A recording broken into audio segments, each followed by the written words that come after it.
Ils en avaient plein le dos, littéralement. Les enfants algériens, courbés sous le poids de leur cartable démesuré, pourraient bien voir s'alléger leur quotidien grâce à une révolution technologique venue, non pas du ministère de l'Éducation, mais de celui de l'enseignement supérieur. Oui, vous avez bien entendu.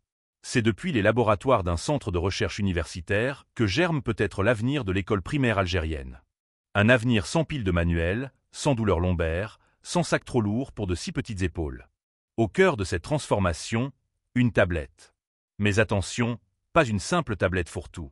Non, un outil pensé, calibré, dédié exclusivement à l'apprentissage des élèves de première année. Le manuel de langue arabe y est entièrement intégré, sous une forme interactive et audio. Les lettres ne s'y lisent plus, elles s'écoutent. Les mots ne se déchiffrent plus difficilement, ils résonnent, s'apprennent à l'oreille. Une approche multisensorielle qui transforme l'apprentissage en une aventure ludique. Ce projet, dévoilé en grande pompe à l'université d'Alger 2 par le professeur Kamel Badari, ministre de l'Enseignement supérieur, s'inscrit dans la droite ligne des instructions présidentielles. Soulager les enfants, moderniser l'école et mettre la science au service de l'éducation. Et ce n'est pas un simple effet d'annonce. Le dispositif est prêt, fonctionnel, testé. Derrière cette avancée, on retrouve le Centre de recherche scientifique pour le développement de la langue arabe, dirigé par Gagna Andani. C'est pendant la pandémie de Covid-19, en pleine crise éducative, que l'idée a germé. Et depuis, elle a mûri jusqu'à devenir un projet structuré, viable, ambitieux. En parallèle, ce même centre a présenté d'autres innovations impressionnantes. 5, pour être précis, toutes orientées vers la santé scolaire.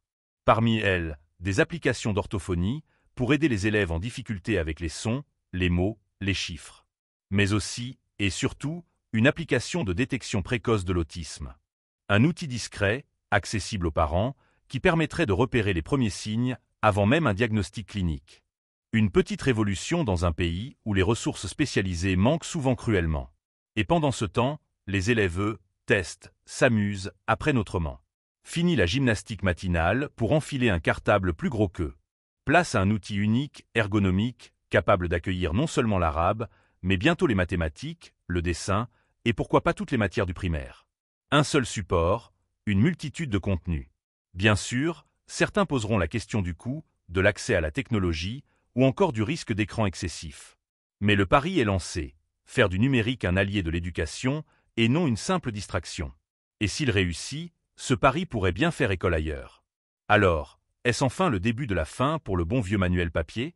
Ou juste un premier pas vers une refonte plus large du modèle éducatif?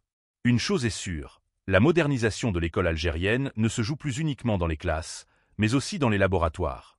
Et ce sont peut-être ces chercheurs, loin des tableaux noirs, qui tiennent entre leurs mains les clés d'un avenir plus léger, plus sain, plus équitable pour tous les enfants du pays. N'hésitez pas à partager vos avis en commentaire et à vous abonner pour ne rien manquer de nos prochaines vidéos. C'était l'actualité du jour.